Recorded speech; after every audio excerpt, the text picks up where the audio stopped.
تو بیرون ملک کا جو انویسٹر ہے وہ آپ کے ملک میں انویسٹ نہیں کرے گا.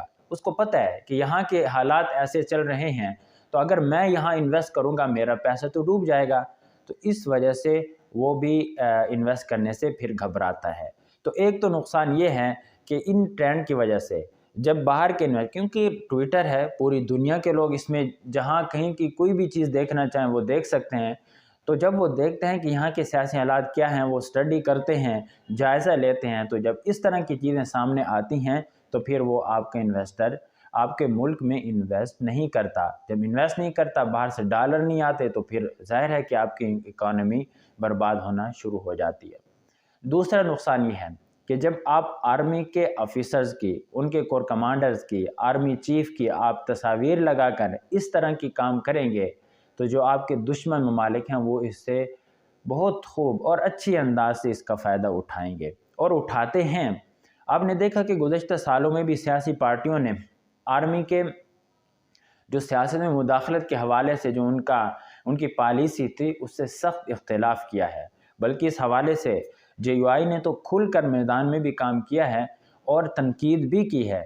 لیکن آپ نے یہ بھی جانچا ہوگا کہ جو بھی سیاسی پارٹی ہے اس نے تنقید کی ہے لیکن الفاظ کا چناؤ انتہائی محتاط کیا ہے.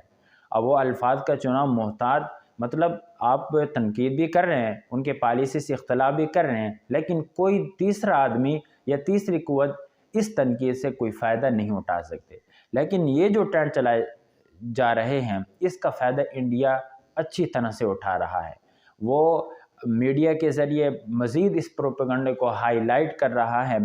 وہ مزید بیرونی دنیا کو یہ دکھانا چاہ رہا ہے کہ یہاں کی تو فوج کے بارے میں اس کی عوام اس کے خلاف ہے. تو یہ میرے ایک دوست ہیں، انہوں نے آج سے چند سال پہلے کہا تھا کہ پی ٹی آئی کو اسٹیبلشمنٹ لا رہی ہے، لیکن انہوں نے یہ کہا تھا کہ یہ خود اسٹیبلشمنٹ کے لیے بھی نقصان دہ ہے، کہ یہ ایک سازش ہے کہ فوج اور حکومت کے عوام کے درمیان ایک خلیج پیدا کر دیں. ظاہر ہے کہ اس میں فوج میں بیٹھے ہوئے لوگوں کو بھی کچھ قصور ہوا کرتے ہیں، لیکن بعد میں انہوں نے کہا کہ یہ پارٹی ان کے خلاف ہو جائے گی اور اس طرح فوج اور عوام کے درمیان ایک بہت بڑا گیپ پیدا کیا جائے گا. اور آج ہم دیکھ رہے ہیں، ہم آبزرو کر رہے ہیں کہ بالکل اسی طرح سیم وہی سسٹم آج بھی چل رہا ہے. تو یہ سسٹم، دوسرا نقصان اس کا یہ ہے کہ جو آپ کا ایسے ممالک جو آپ کے ساتھ شدید اختلاف رکھتے ہیں وہ اس سے اچھی طرح فائدہ اٹھائیں گے.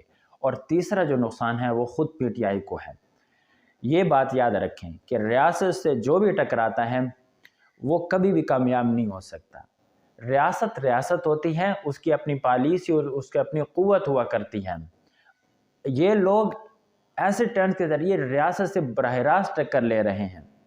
اب ریاست بظاہر تو اس وقت خاموش آپ کو نظر آ رہی ہے، لیکن وقت آنے پہ جو لوگ بھی اس ٹرینڈ میں حصہ لے رہے ہیں ان کے خلاف کارروائی ہوگی، کیونکہ یہ ملکی سالمیت کے خلاف ہے اور ملکی سالمیت پر کسی قسم کا کوئی آدمی بھی کمپرومائز نہیں کر سکتا.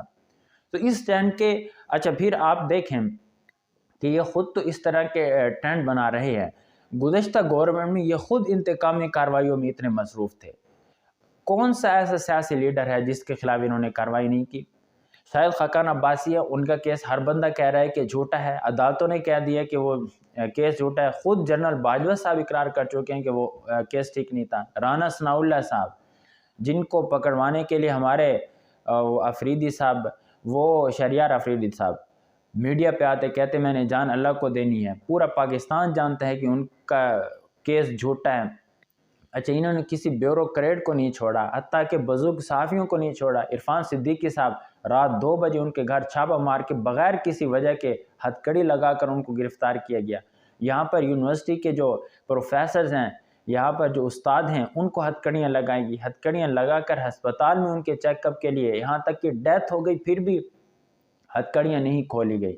یہ کام تو یہ خود کرتے رہے.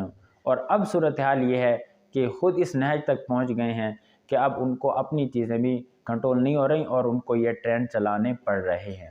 مستقبل میں مزید ایسی چیزیں سامنے آئیں گی.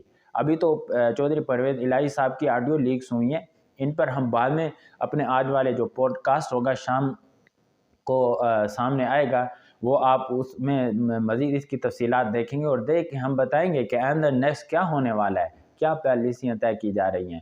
تو بہرحال اس کے لیے آپ کو ہمیں فالو کرنا پڑے گا. تو آپ فالو کر لیں تاکہ آنے والا جو بھی پوڈ کاسٹ ہو اس کو آپ دیکھ سکیں. تو اب تک جو میں نے باتیں کی امید ہے کہ آپ نے اس سے کچھ سیکھا ہوگا، اور مجھے بھی بہت کچھ سیکھنے کا موقع ملا ہے.